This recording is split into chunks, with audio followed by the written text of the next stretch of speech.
बच्चों, स्वागत है हमारे YouTube चैनल फिजिक्स विद के उत्तम में। और आज हम लोग पढ़ने जा रहे हैं चैप्टर नंबर 6 का लेक्चर नंबर 3। और आज हम लोग पढ़ेंगे कि अगर कोई चालक क्षण है और उसको अगर चुंबकीय क्षेत्र में अगर चलाया जाए तो उसके सिरों के बीच कितना विद्युत वाहक बल उत्पन्न होता है या कितना विभवांतर उत्पन्न होता है। ठीक है ना। तो हेडिंग लगाइए, एक समान चुंबकीय क्षेत्र में गतिमान रिज रेखीय चालक तो ले सकते हैं या कोई क्षण या कोई तार हो सकता है के सिरों के बीच उत्पन्न प्रेरित विद्युत वाहक बल अथवा विभवांतर। ठीक है ना। उसको इंग्लिश में लिख सकते हैं हम लोग इंड्यूस्ड ईएमएफ। ईएमएफ मतलब इलेक्ट्रोमोटिव फोर्स यानी विद्युत वाहक बल across the end of state conductor या rod moving in a uniform magnetic field. यानी ये जो हमारा जो आज का टॉपिक है उसमें हम लोग ये पढ़ेंगे कि अगर कोई भी चालक तार है या कोई चालक क्षण है उसको अगर एक समान चुंबकीय क्षेत्र में अगर चलाया जाए तो उसके सिरों के बीच कितना विद्युत वाहक बल उत्पन्न हो जाएगा या कितना विभवांतर उत्पन्न हो जाएगा। ठीक है। तो इसके लिए हम मान लेते हैं कि चुंबकीय क्षेत्र लगा हुआ है यहाँ पर कागज के तल के लंबवत अंदर की तरफ, ये हमने माना। इसके नोट्स भी आपको बनवा देंगे, कोई समस्या नहीं है। आप कुछ समझते चलो साथ में और साथ में नोट्स भी आपको बनवाते चलेंगे, बस आपको नोट करते रहना और समझते रहना है। ठीक है। ये हमने मान लिया कि एक समान चुंबकीय क्षेत्र हमने लगाया और क्रॉस क्या बताता है, चुंबकीय क्षेत्र कागज के तल के लंबवत अंदर की तरफ समझ आ रहा है। चुंबकीय क्षेत्र जो हमने माना है वो कागज के तल के लंबवत अंदर की तरफ। तो चुंबकीय क्षेत्र मान लिया हमने, चुंबकीय क्षेत्र कितना है, बी है, जिसकी डायरेक्शन है कागज के तल के लंबवत अंदर की तरफ। तो इसमें हम लोग एक क्षण मान लेते हैं, चालक क्षण है। और चालक पता हम लोग किसको कहते हैं, जिससे मुक्त इलेक्ट्रॉन होते हैं उसी को चालक कहा जाता है। और मुक्त इलेक्ट्रॉन होते हैं तो उस पर धनायन भी होते हैं, जिस परमाणु से इलेक्ट्रॉन अलग होते हैं उस पर धनावेश आ जाता है, उसको धनायन भी कहते हैं। ठीक है ना। तो मुक्त इलेक्ट्रॉन और धनायन, ठीक है ना, दोनों उपस्थित होते हैं। तो ये एक चालक क्षण हो गई जिसका नाम लिख देते हैं PQ। ठीक है ना। और इसमें मुक्त इलेक्ट्रॉन है E, इसका ऋण आवेश है, ये मुक्त इलेक्ट्रॉन हो गया। ठीक है। बहुत सारे इलेक्ट्रॉन होंगे, अभी हम एक इलेक्ट्रॉन की बात कर रहे हैं। ठीक है। और ये ऐसा रखा हुआ है कि ये तल के लंबवत तो चुंबकीय क्षेत्र हो गया। अब उस तल के समांतर ये क्षण रखी गई, यानी ये जो बोर्ड है उसके समांतर ऐसे क्षण है और लंबवत चुंबकीय क्षेत्र है, इस प्रकार से हमने रखा है। ठीक है। और चला रहे हैं इसको इस दिशा में, तो इस दिशा में चलाएंगे तो इसका वेग की दिशा क्या होगी, चुंबकीय क्षेत्र की दिशा के लंबवत इस दिशा में चलेगा ना। तो वेग की डायरेक्शन जो होगी वो चुंबकीय क्षेत्र की दिशा के लंबवत होगी। ये बात समझ में आ रही है।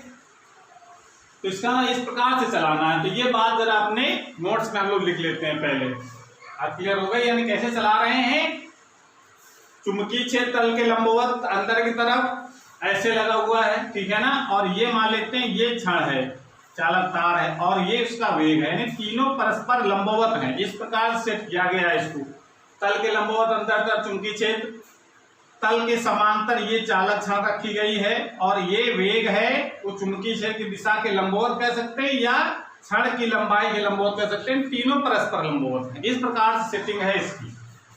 ठीक है। यानी तल के समांतर चुंबकीय क्षेत्र की दिशा के लंबवत ऐसे चलाना है, ये कोई क्षण है। ठीक है।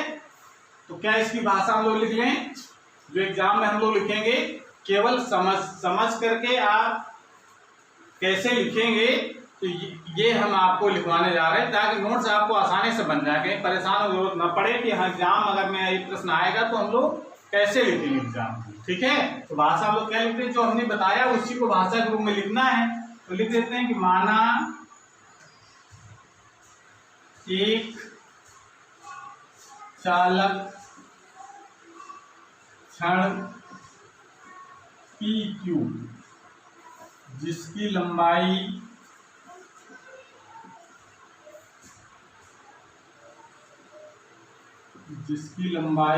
L है,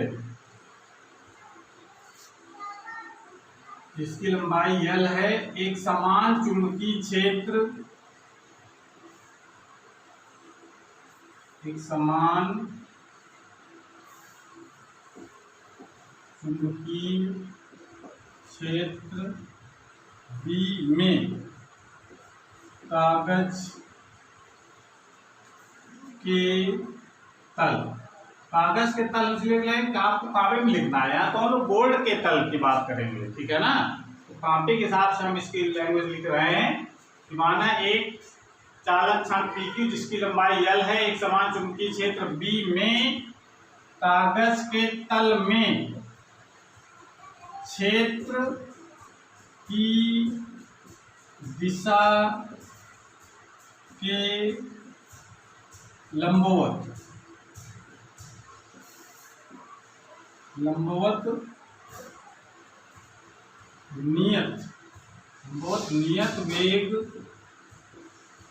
नियत वेग v से चलाते हैं।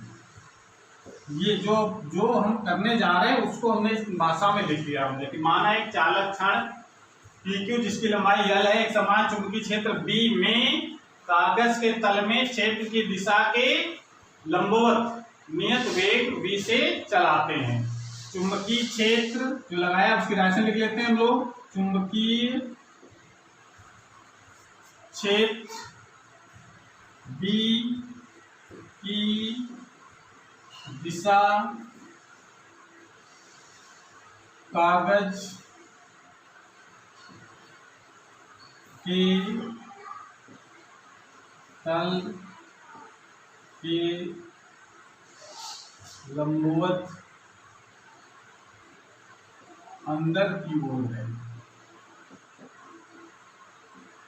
ये और तो दिक्कत यहाँ तक तो कोई समस्या नहीं है, अभी तो हमने केवल जो बनाया है उसी को हमने भाषा के रूप में लिख दिया। अब आगे सुनो, जब चलाते हैं तो इसमें जो उपस्थित जो मुक्त इलेक्ट्रॉन है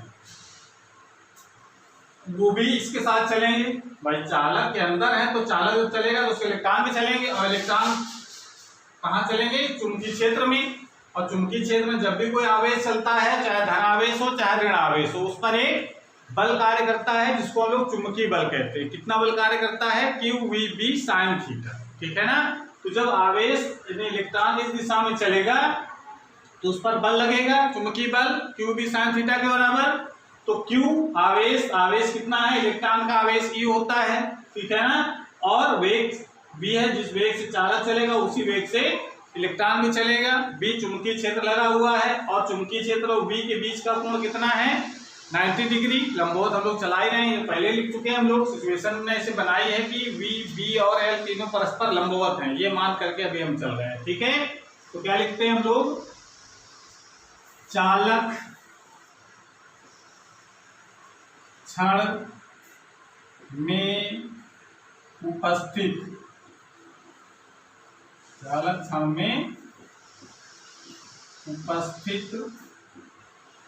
मुक्त इलेक्ट्रॉनों। अब ये प्रश्न ये अगर आ जाता है कि मुक्त इलेक्ट्रॉन आए कहां से, तो मुक्त इलेक्ट्रॉन आए नहीं है, ये चालक तार की विशेषता ही होती है कि उसमें चालक तार उसी को कहेंगे जिसमें मुक्त इलेक्ट्रॉन होते हैं, ठीक है ना। तो मुक्त इलेक्ट्रॉन अगर हैं तभी वो चालक है, तभी वो कंडक्टर की तरह काम करता है। इलेक्ट्रॉन है तो उस पर धनायन भी है, दोनों हैं, इलेक्ट्रॉन भी हैं और धनायन भी हैं, ठीक है ना। इलेक्ट्रॉन का ऋण आवेश है और धन आवेश भी है, दोनों हैं। इलेक्ट्रॉन जिससे अलग हुआ है जिस परमाणु से, तो जो शेष परमाणु बचा उस पर धन आवेश आ जाता है, उसको धनायन भी कहते हैं। तो चालक तार में धनायन ऋणायन दोनों मौजूद होते हैं, ठीक है ना। तो अभी हम बात कर रहे हैं इलेक्ट्रॉनों की। अब है तो धनायन भी, धनायन चल रहे हैं, वो भी चलेंगे, तो धनायन पर भी बल कार्य करेगा, ठीक है ना।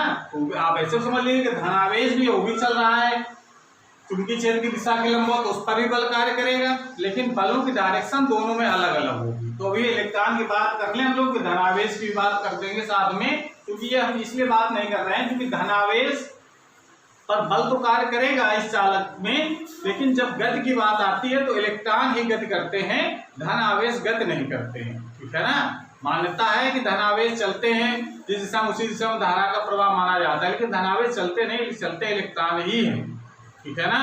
इलेक्ट्रॉन चलेंगे तो इसलिए इलेक्ट्रॉन की बात कर रहे हैं। आप मान सकते हैं कि धनावेश अगर इलेक्ट्रॉनों पर अगर इस दिशा में बल लगेगा तो धनावेश ऊपर तरफ बल लगेगा, ठीक है ना। तभी इधर जाकर के ये सीधा धनावेशित और ये सीधा ऋणावेशित हो जाएगा, ठीक है ना। तो जैसे आप समझ लीजिए, सब अलग अलग तरीका है समझाने का। कुछ टीचर दोनों को लेकर के बता देते हैं कि दोनों इलेक्ट्रॉनों पर नीचे तरफ बल लगेगा, धनावेशों ऊपर तरफ बल लगेगा, तो ये सिरा धनावेशित, ये सिरा ऋणावेशित हो जाता है। कुछ लोग ये कहते हैं कि इलेक्ट्रॉन चलते हैं तो सारे जो इलेक्ट्रॉन यहाँ पर है वो सब आ जाएंगे इस सिरे की ओर, तो यहाँ पर बचेगा धनावेश, और ये इधर तरफ सारे इलेक्ट्रॉन आ जाएंगे तो यहाँ पर हो जाएगा ऋणावेश। ऐसे भी समझ सकते हैं आप, ठीक है ना। तो चलिए ठीक है। चालक क्षण में उपस्थित मुक्त इलेक्ट्रॉनों पर कार्य करने वाला चुंबकीय बल,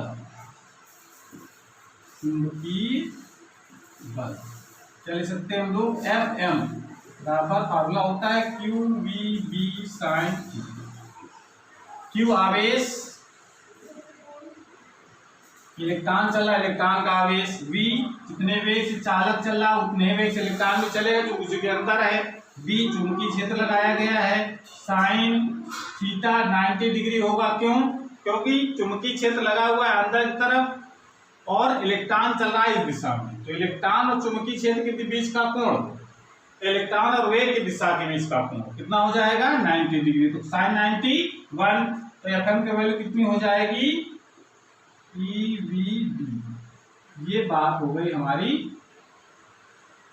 चुंबकीय बल की। इतना बल कार्य करेगा। बल की डायरेक्शन क्या होगी, ये बल की डायरेक्शन कैसे निकालते हैं हम लोग, किसी आवेश पर जो बल कार्य करता है चुंबकीय क्षेत्र में, फ्लेमिंग के बाएं हाथ के नियम से या दाहिने हाथ के हथेली के नियम से कुछ भी लगा सकते हैं। तो बाएं हाथ का नियम लगा दीजिए फ्लेमिंग का, तो क्या लगेगा देखो, चुंबकीय क्षेत्र की दिशा में उंगली ये वाली रखते हैं, तर्जनी उंगली, मध्यमा उंगली रखते हैं धन आवेश की गति की दिशा में या धारा की दिशा में, ठीक है ना। और यहाँ इलेक्ट्रॉन है तो इलेक्ट्रॉन जिस दिशा में चलता है उसकी विपरीत दिशा में धन आवेश की दिशा मानी जाती है। और तो ये दोनों का सेट कर लेते हैं, अंगूठा जिस डायरेक्शन में होगा उस दिशा में उस पर बल कार्य करेगा। चुंबकीय क्षेत्र अंदर की तरफ, इलेक्ट्रॉन इस दिशा में चल रहा है, धन आवेश की दिशा में चलेगा, उसके विपरीत। तो बल किस दिशा में कार्य करेगा, नीचे की तरफ। चुंबकीय क्षेत्र नीचे की तरफ, धनावेश की दिशा हो गई इस तरफ, बल किधर लगेगा नीचे तरफ में, Q सिरे की ओर, यानी इस दिशा की तरफ इस पर बल कार्य करता है F।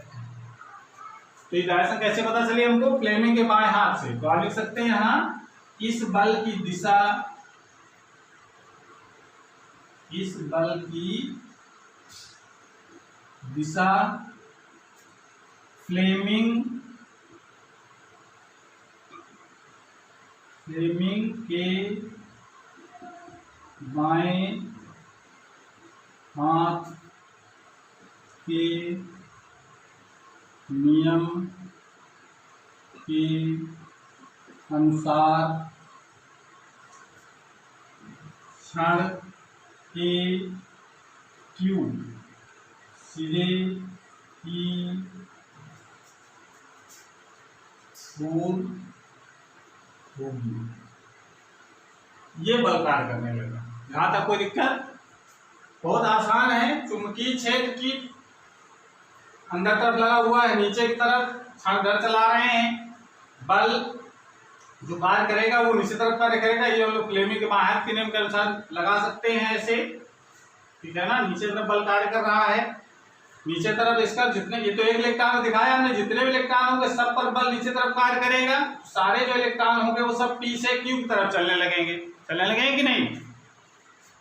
तो होगा क्या, ये सिरा हो जाएगा धनावेशित और ये सिरा हो जाएगा ऋणावेशित, ठीक है ना। अगर हम धनायन ऋणायन दोनों को सोच लें तो अगर मान लेते हैं धनावेश यहाँ है तो धनावेश पर किस दिशा में बल लगेगा, क्योंकि ये भी तो इस दिशा में चल रहा है, तो जिस दिशा में धनावेश चल रहा है उस हम धारा दिशा मानेंगे। चुंबकीय क्षेत्र धनावेश की दिशा, बल इस पर बल लगेगा ऊपर की तरफ, Fm बल का मान होगा उतना ही, क्योंकि जितने इलेक्ट्रॉन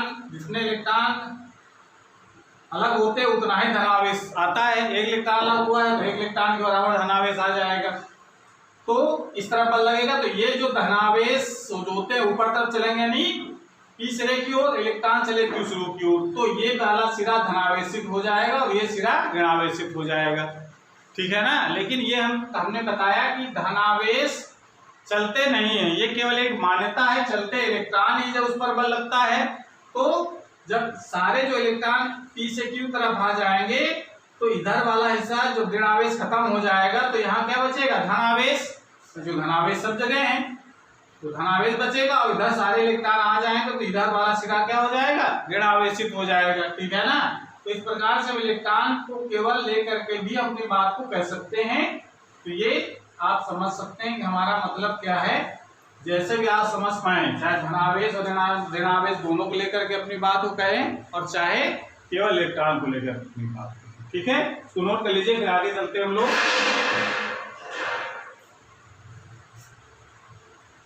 नोट कर लिया।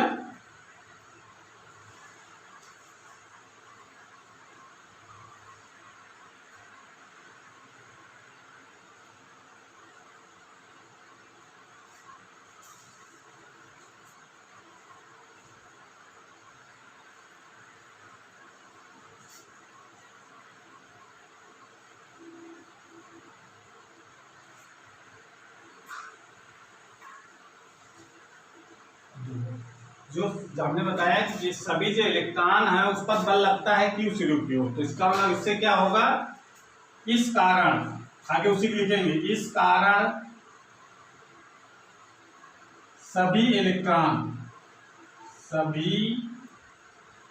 मुक्त इलेक्ट्रॉन, साथ में नोट्स बनाते चलें ताकि पता चल जाए कि हमको क्या लिखना है एग्जाम में, कैसे लिखेंगे उसको। ठीक है ना। इस कारण सभी मुक्त इलेक्ट्रॉन P से Q सिरे की ओर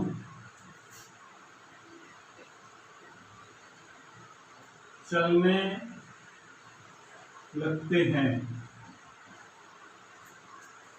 लगते हैं।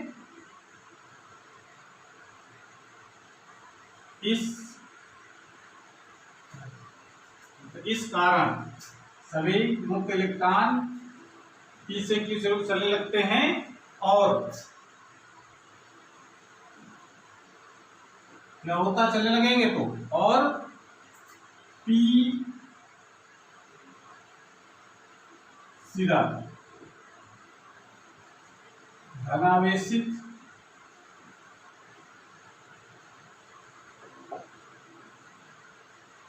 और P सिरा धनावेशित तथा Q सिरा ऋण आवेशित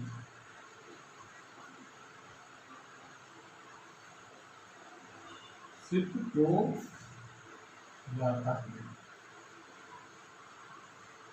ये बात समझ में गए भाई। जितने भी इलेक्ट्रॉन है सब Q तरफ आ जाएंगे तो यहाँ पर क्या बचेगा, धनावेश, यानी ये सिरा कैसा हो जाएगा, धनावेशित, और इधर सब सारे आ जाएंगे इलेक्ट्रॉन, तो ये हो जाएगा ऋणावेशित। इस कारण अब ये तो पता ही है कि जब दो आवेश विपरीत कुछ दूरी पर इकट्ठा हो जाए तो उनके बीच क्या उत्पन्न हो जाता है, एक विभवांतर, जिसको लोग विद्युत वाहक बल भी कहते हैं। ठीक है ना। इस कारण या इस प्रकार, इस कारण लिख सकते हैं, इस प्रकार क्या लिखेंगे, इस प्रकार क्षण के सिरों के बीच एक विभवांतर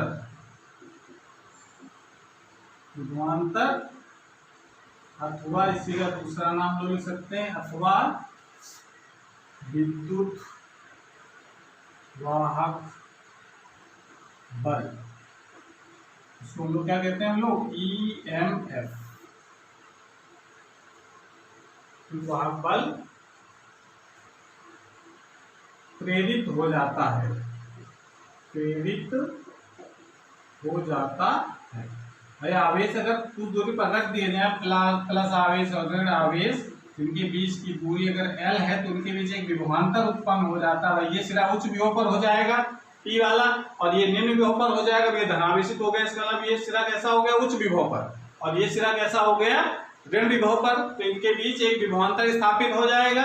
वो विभवांतर अगर हम मान लेते हैं v है, ठीक है ना, और उनके बीच की दूरी अगर l है तो उनके बीच कितना वैद्युत क्षेत्र उत्पन्न हो जाएगा, वैद्युत क्षेत्र भी उत्पन्न हो जाएगा, ठीक है ना। वैद्युत से कितना उत्पन्न हो जाएगा, E इक्वल टू क्या फार्मूला होता है, V अपॉन L, ये जानते हैं ना फार्मूला, लोग पढ़ चुके हैं। E इक्वल टू होता है dV अपॉन dx, उसी से फार्मूला बनाया गया है। dV यहाँ वेग नहीं विभवांतर है ये, ठीक है ना, ये दूरी है dx, ये विभवांतर है, ये फार्मूला है ना, तो ये V विभवांतर L उनके बीच की दूरी, ठीक है। अपने तरह डालो को लौटो, प्रेरित हो जाता है जिसके कारण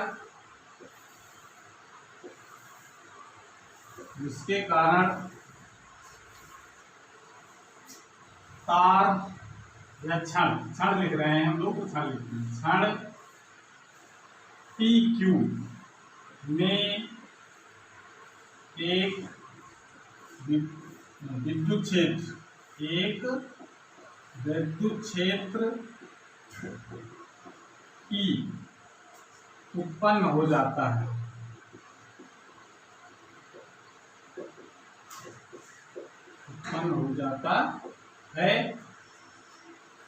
जिसका मान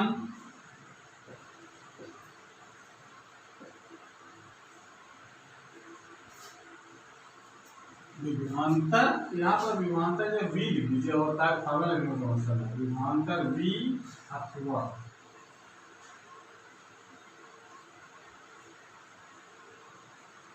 विभवांतर V अथवा विद्युत वाहक बल प्रेरित हो जाता है, जिसके कारण क्षण PQ में एक वैद्युत क्षेत्र उत्पन्न हो जाता है, जिसका मान V equal to V upon L, ये फार्मूला लिख सकते हैं। इसको डालिए क्वेश्चन नंबर 7। अब वैद्युत क्षेत्र जब उत्पन्न हो जाएगा तो वैद्युत क्षेत्र के अंदर ये इलेक्ट्रॉन भी है, तो वैद्युत क्षेत्र के अंदर कोई अगर आवेश होता है तो उस पर एक वैद्युत बल कार्य करता है, ठीक है ना, तो इसका इस आवेश पर एक वैद्युत बल भी कार्य करेगा, चुंबकीय बल तो कार्य कर ही रहा है और वैद्युत बल भी कार्य करेगा। तो वैद्युत बल किस दिशा में कार्य करता है, वैद्युत क्षेत्र की दिशा में या विपरीत दिशा में। अगर इलेक्ट्रॉन है तो वैद्युत क्षेत्र की विपरीत दिशा में, ऋण आवेश अगर है तो, अगर धनावेश होता है तो वैद्युत क्षेत्र की दिशा में। तो यहाँ पर धनावेश जो है P सिरा धनावेशित है, Q सिरा जो ऋणावेशित है, उसके कारण जो वैद्युत क्षेत्र होगा उसकी डायरेक्शन हमेशा प्लस से माइनस तरफ होगी, तो यानी इस डायरेक्शन में वैद्युत क्षेत्र E उत्पन्न हो जाएगा। इसकी डायरेक्शन क्या होगी, एक मिनट, इसकी डायरेक्शन होगी वैद्युत क्षेत्र की माइनस से प्लस की तरफ, ये वैद्युत क्षेत्र की डायरेक्शन हो गई, ठीक है। और जो लंबाई हमने इसकी मानी है ना चालक क्षण की, लंबाई है L, तो लंबाई अगर L है और विभवांतर अगर V है, तभी तो वैद्युत क्षेत्र का मान निकालेंगे हम लोग E equal to V upon L से। तो वैद्युत क्षेत्र की डायरेक्शन प्लस से माइनस तरफ हो जाएगी, तो इलेक्ट्रॉन पर जो बल कार्य करता है वो वैद्युत बल जो होता है उसकी डायरेक्शन हमेशा वैद्युत क्षेत्र की विपरीत दिशा में होती है, यानी बल जो कार्य करेगा Q से P की तरफ कार्य करेगा, ठीक है ना। तो वैद्युत क्षेत्र के कारण वैद्युत क्षेत्र E के कारण मुक्त इलेक्ट्रॉनों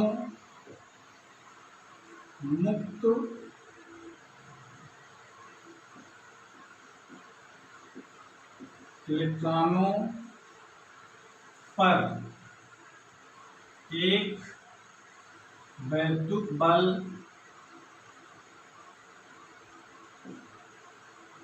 Fe, वैद्युत बल को Fe लिख लेते हैं। तो दूसरे के कारण मुक्त इलेक्ट्रॉनों पर एक वैद्युत बल Fe वैद्युत क्षेत्र की विपरीत दिशा में कार्य करता है, कार्य करने लगता है। तो वैद्युत क्षेत्र उत्पन्न हो गया तो वैद्युत बल भी कार्य करेगा, क्योंकि वैद्युत क्षेत्र में आवेश रखा होता है तो वैद्युत बल भी कार्य करता है, ठीक है ना। किस दिशा में लगेगा, वैद्युत क्षेत्र की विपरीत दिशा। वैद्युत क्षेत्र है P से Q की ओर, तो आवेश पर जो बल कार्य करेगा इलेक्ट्रॉन पर वो करेगा Q से P की ओर, यानी इस दिशा में वैद्युत बल कार्य करने लगता है, ठीक है ना। अब वैद्युत बल का मान होगा कितना, वैद्युत बल कितना होता है, Fe बराबर होता है Q इंटू E। ये तो फार्मूला होता है ना वैद्युत क्षेत्र तीव्रता की परिभाषा के अनुसार, Fe बराबर Q इंटू E। अब इलेक्ट्रॉन की बात हो रही है तो आप लोग यहाँ पर लिख सकते हैं Q की जगह कितना बल कार्य करेगा वैद्युत बल, समझ आ रहा है। चुंबकीय बल कार्य करता है नीचे की तरफ, वैद्युत बल कार्य करता है ऊपर तरफ। क्योंकि चुंबकीय बल का मान तो नियत है, क्योंकि नियत वेग से चल रहा है, चुंबकीय क्षेत्र भी नियत है, वेग भी नियत है, ठीक है ना, इलेक्ट्रॉन का आवेश भी नियत है, तो ये तो मान एक फिक्स वैल्यू है। ये Fe का मान डिपेंड किस पर करता है, E पर, और E डिपेंड किस पर करता है, V पर, और V डिपेंड करता है आवेश पर। आवेश जैसे जैसे इकट्ठा होता जाएगा विभवांतर का मान बढ़ता जाएगा, विभवांतर का मान बढ़ेगा तो E का मान बढ़ेगा, E का मान बढ़ेगा तो Fe का मान बढ़ेगा। जब Fe का मान बढ़ेगा तो Fe का मान ऐसे इकट्ठा होता जाएगा, आवेश Fe का मान बढ़ता जाएगा, बढ़ता जाएगा, बढ़ता जाएगा, एक समय ऐसा आ जाएगा कि वो Fm के बराबर हो जाएगा। समझ आ रहा है, यानी Fm, अभी Fm इसी तरफ बल कार्य कर रहा है तो इलेक्ट्रॉन सारे इस तरफ आ रहे हैं, तो ये धनावेश बढ़ता जा रहा है, ये धनावेश बढ़ता जा रहा है, ठीक है ना। लेकिन जो बढ़ता जाएगा तो Fe का मान बढ़ता जाएगा, अब बढ़ते बढ़ते बढ़ते बढ़ते एक समय ऐसा आ जाएगा कि Fe और Fm दोनों बराबर हो जाएंगे। तो जब बराबर हो जाएंगे तो ये जो इलेक्ट्रॉन जो P से Q तरफ जा रहा है तो वो जाना बंद कर देंगे, क्योंकि नेट बल हो गया शून्य, और जब बल कार्य नहीं करेगा तो गति भी नहीं होगी, ठीक है ना। तो ये कब स्थिति आएगी, जब साम्य अवस्था आ जाएगी, ठीक है ना। साम्य अवस्था से मतलब जब इतना यहाँ पर आवेश इकट्ठा हो जाएगा कि उसके कारण जो वैद्युत क्षेत्र उत्पन्न हुआ, उस वैद्युत क्षेत्र के कारण जो बल कार्य कर रहा है F का मान वो चुंबकीय बल के बराबर हो जाएगा, ठीक है ना। तो साम्य अवस्था में वो अवस्था साम्य अवस्था कहलाती है जब चलना ही बंद कर देते हैं इलेक्ट्रॉन। तो साम्य अवस्था में क्या हो जाएगा, Fe बराबर, ठीक है ना, यानी गति नहीं होगी। अब एक विभवांतर स्थापित हो जाएगा और गति इलेक्ट्रॉनों की बंद हो जाएगी। जितना आवेशित हो गया धनावेशित या ऋणावेशित सिरा उतना बना रहेगा, ठीक है ना।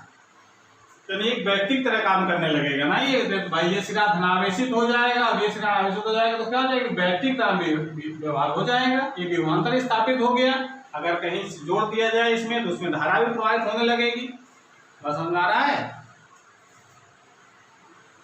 तो जो व्यवहार हम देखना चाहते हैं, व्यवहार कैसा होगा इसका, एक बैटरी के समान व्यवहार दिखाई पड़ेगा। ये सिरा धनावेशित का, ये समझ आ रहा है। साम्य अवस्था में दोनों बराबर हो जाएंगे तो क्या हो जाएगा, समीकरण नंबर 1 और समीकरण नंबर 3 से Fe और Fm के मान यहाँ लगा दो। E इक्वल टू हो जाएगा EVB, ये तो है ना, E से E cancel, E equal to यहाँ पर आ जाएगा VB। ये डालिए क्वेश्चन नंबर 4। अब जरा ध्यान दो, समीकरण 2 और 2 व 4 से ये जरा E का मान यहाँ लगा दो, क्या हो जाएगा, यहां पर नोट कर लो, V/L is equal to VB, या V इक्वल टू लिख सकते हैं हम लोग VBL। VBL कुछ भी लिख सकते हैं, आप इसको थोड़ा सा ऐसे लिख दीजिए, V इक्वल टू VBL। इस विभवांतर को हम लोग विद्युत वाहक बल कहते हैं, ठीक है ना। ये मान हमने निकाले, विद्युत वाहक बल को अभी तक हम लोग E से लिख रहे हैं इस पार्ट में, ठीक है ना, स्मॉल e से, क्योंकि इलेक्ट्रॉन के आवेश को हम लोग लिख चुके हैं E से, इसलिए अब कंफ्यूजन ना हो, इसलिए हमने यहाँ पर V से लिखा है। आप ये समझिए कि यहाँ पर विद्युत वाहक बल है, रिप्रेजेंटेशन कुछ भी हो सकता है, ठीक है ना, E लिखते चाहे V। तो इतना मान हम लोग निकाल लिया। यहाँ तो कोई समस्या, नोट कर लीजिए इसको। कहानी बिल्कुल आसान है, बिल्कुल कठिन नहीं है, बस आपको ध्यान से इस वीडियो को देखना है केवल और सुनना है। सुनने के बाद नोट्स बनाने के लिए इसको नोट कर लेना है, ठीक है ना। तो अभी हम बात कर रहे थे जब आवेश जब ये चालक जो क्षण है ये चुंबकीय क्षेत्र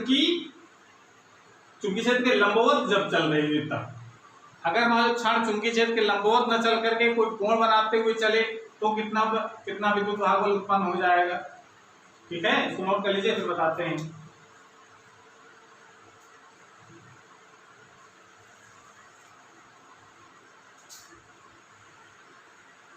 ये जो फॉर्मूला निकला है V = BVL, ये निकला तब है जब क्षण चुंबकीय क्षेत्र की दिशा के लंबवत गति करती है। आ गई। लेकिन अगर मैं लंबवत ना हो, अगर कोई कोण बनाती हुई गति करे तब कितना भी विभवांतर उत्पन्न होगा, विद्युत भाग उत्पन्न होगा। सिचुएशन ये है, जैसे कि मान लेते चुंबकीय क्षेत्र इस दिशा में लगा हुआ है ऐसे, ठीक है ना। चुंबकीय क्षेत्र दिशा में लगा, चलो इसको हम दूसरे कलर से बना देते हैं। चुंबकीय क्षेत्र की जो डायरेक्शन है वो हम मान लेते हैं इस डायरेक्शन में,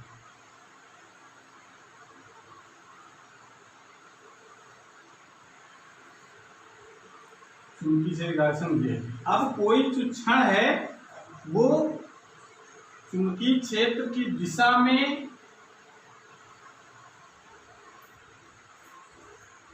चुंबकीय क्षेत्र की लंबवत दिशा में चलने बजाय वो चुंबकीय क्षेत्र की दिशा से थीटा कोण बनाते हुए गति करती है इस दिशा में, जहां पर ये कोण है, ये है PQ क्षण है, इसकी लंबाई है, बाकी सिचुएशन वही।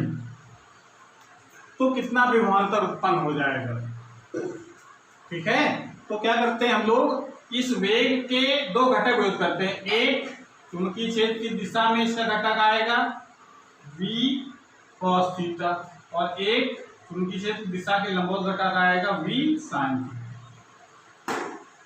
ठीक है ना। तो लंबवत वेग कितना होगा चुंबकीय क्षेत्र के, v sin थीटा। अभी तक जो फार्मूला हम लोग पढ़ रहे थे ना, फार्मूला जो निकला था ना, v = क्या था, BVL। ये जो v वेग तक क्या था, ये लंबवत दिशा में वेग था चुंबकीय क्षेत्र की।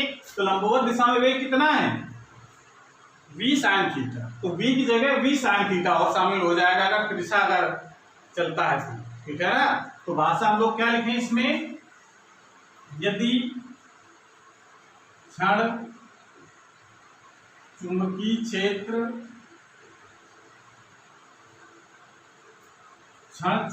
क्षेत्र B की दिशा से थीटा कोण बनाते हुए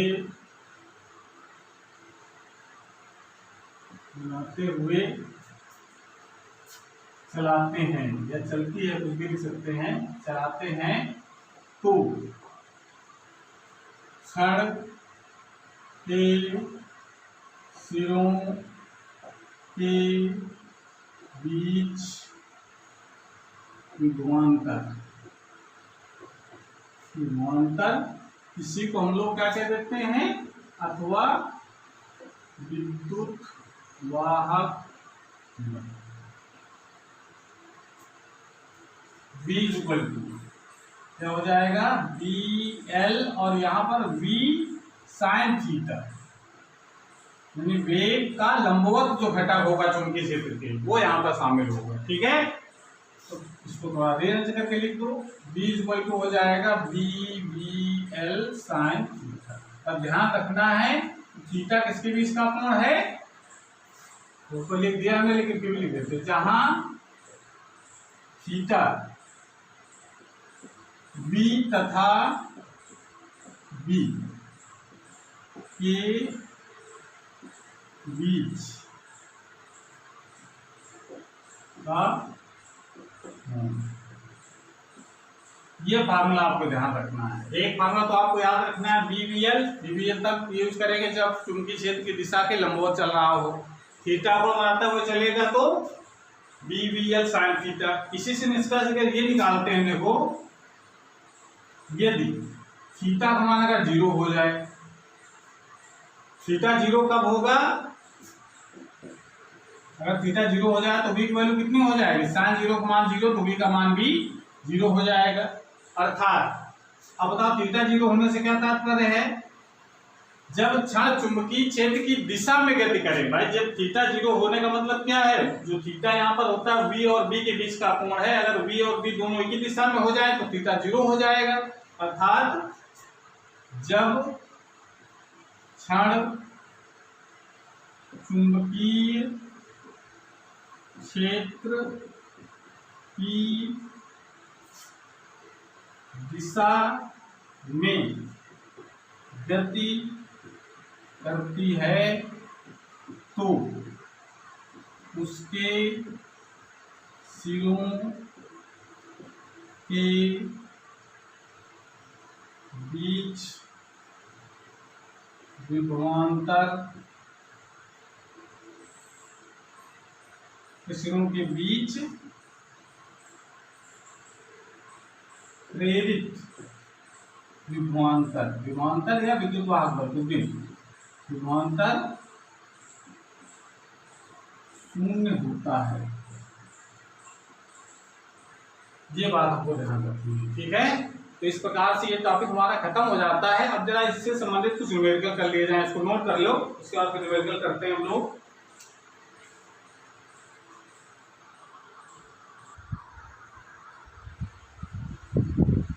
उस समय हमारा एक कार की दूरी 2.4 मीटर लंबी है।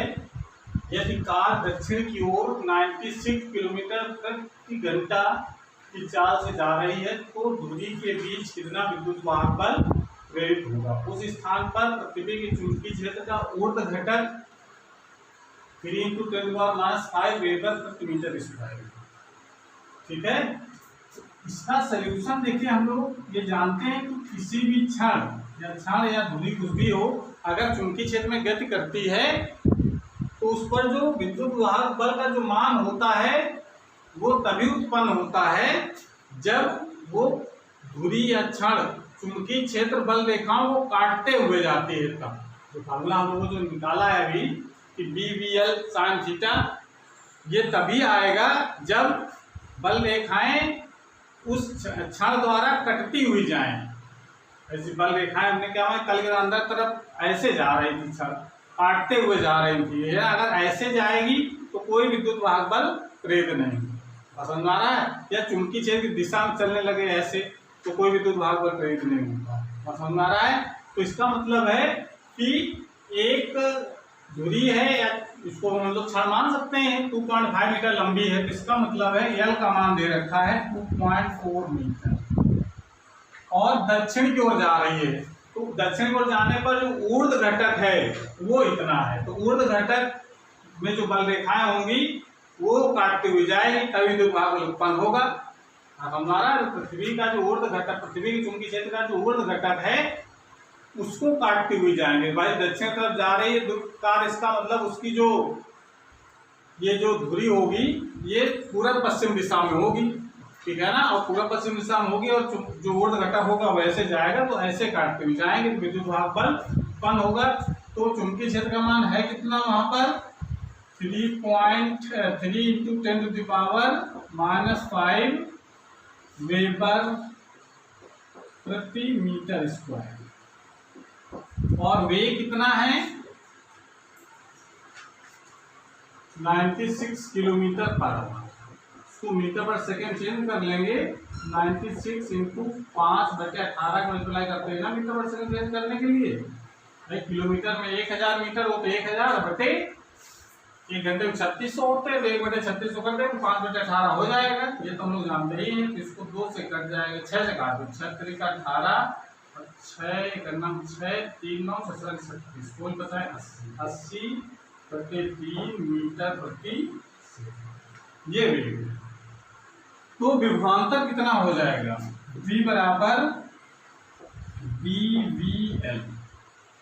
अब ऊर्ध्व घटक चुंबकीय क्षेत्र ऊपर तरफ है, कार है कि जो दूरी है वो 36 है, तो ऊर्ध्वाधर और क्षैतिज के बीच को 90 डिग्री कोण बनता है, तो यहाँ पर थीटा 90 डिग्री हो जाएगा। तो बी लगा सकते हैं सीधे।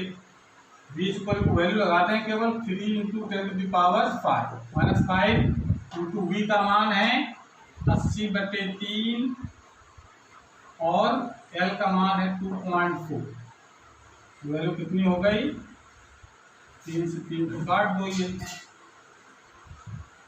8 जीरो लग जाएगा, दशमलव बोलोगे, 8 चौको 32, 8 दूनी 16, 3 19 और मोटे 10 की घात -5।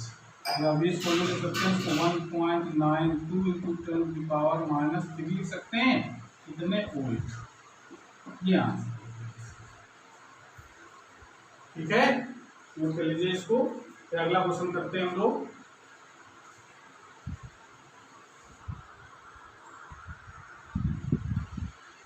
अगला क्वेश्चन है हमारा, एक धातु का वायुयान जिसके पंखों के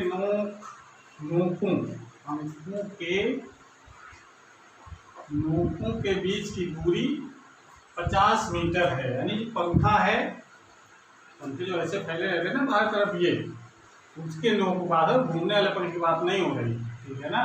नोकों के बीच की दूरी 50 मीटर है, इसका मतलब इसका जो दूरी है नोकों की वो है 50 मीटर। एल का मान हो गया 50 मीटर और कितने वेग से चल रहा है वायुयान? वी का मान है 360 किलोमीटर/आवर।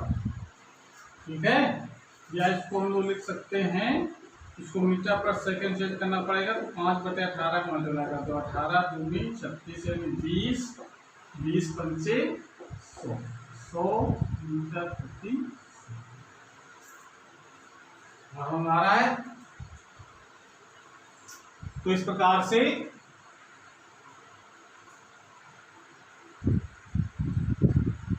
वी का मान दिया दे रखा है और कह रहा है कि जो परिणामी चुंबकीय क्षेत्र है बी, उसका मान दे रखा है 4 × 10⁻⁴ वेबर प्रति मीटर स्क्वायर और थीटा ये भी दे रखा है। नमन कोण दिया है, नमन कोण दिया तो उसका ऊर्ध्व घटक, चूंकि विद्युत वाहक बल तभी प्रेरित होता है जब बल रेखाएं कटती हुई जाए। तो जो 36 दिशा में उड़ रहा है तो 36 बल रेखाओं को काटेगा नहीं, ये काटेगा ऊर्ध्व बल रेखाओं, तो ऊर्ध्व घटक कितना हो जाएगा इसका, ठीक है ना। ऊर्ध्व घटक का मान निकाल लो। तो ऊर्ध्व घटक हम जानते हैं हम लोग, नमन कोण या कोण का मान दिया होता है, तो dV होता है 20 sin थीटा। ज्यादा रहा ना, नमन कोण दिया होता है इस दिशा में, ये कोण अगर थीटा है तो इस दिशा में ये वर्टिकल होता है, ये चुंबकीय क्षेत्र अगर बी है तो ये dV होता है, ये बी होता है हॉरिजॉन्टल, ये होता है बी साइन थीटा और ये होता है बी कॉस थीटा। ये पढ़ चुके हैं हम लोग। तो ऊर्ध्व घटक क्षैतिज दिशा में उड़ रहा है तो ऊर्ध्व घटक की जो बल रेखाएं होंगी वो काटेगा ये। तो बी का मान कितना है? 4 × 10⁻⁴ sin 30। sin 30 मान हाफ होता है, तो 4 × 10⁻⁴ × 1/2, ये हो जाएगा 2 × 10⁻⁴ वेबर प्रति मीटर स्क्वायर। जो विभवांतर जो उत्पन्न होगा वो फार्मूला है अपना वी का मतलब वर्टिकल कंपोनेंट इसका, और वी लगा दीजिए यहाँ पर। वी का मान कितना है? 2 × 10⁻⁴, वी का मान है 100, ठीक है। वी का मान कितना है? 100 है, मीटर/सेकंड वैल्यू, और एल का मान है 50। इसको सॉल्व करो तो कितना हो जाएगा? 50 दूनी 100 हो गया, 100 × 100 10,000 हो गया, 10,000 तो 10⁴ और 10⁻⁴ पहले से है तो कितना हो गया? 1 वोल्ट। 1 वोल्ट इतना आंसर इसका आ जाएगा, 1 वोल्ट आंसर हो गया, ठीक है। इस प्रकार से ऐसे क्वेश्चनों को आपको करना है। और हमारा है तो बाकी जो क्वेश्चन करने का प्रयास करेंगे इसके। और हम लोग आज क्लास यहीं पर समाप्त करते हैं। अगली क्लास में हम लोग नए टॉपिक के साथ आएंगे। पढ़ाई करते रहिए। Thank you.